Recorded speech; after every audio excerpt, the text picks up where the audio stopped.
In this video, you will learn how to replace hard disk in your laptop. In the back side of your laptop, you can see the symbol of hard disk, as we have shown. For removing the cover of hard disk, carefully open the screws. Do not apply force for opening them. Here you can see the hard drive in your laptop. This is the connection area. Now carefully open the screws for removing your hard drive. And push your hard disk from connection side, as we have done. Now remove the supporting cover from hard drive. Open the screws.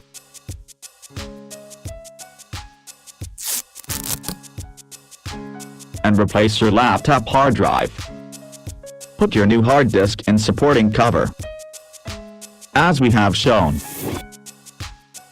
And insert your hard disk from connection side in your laptop. And do not apply force. We have done this successfully. Thanks for visiting.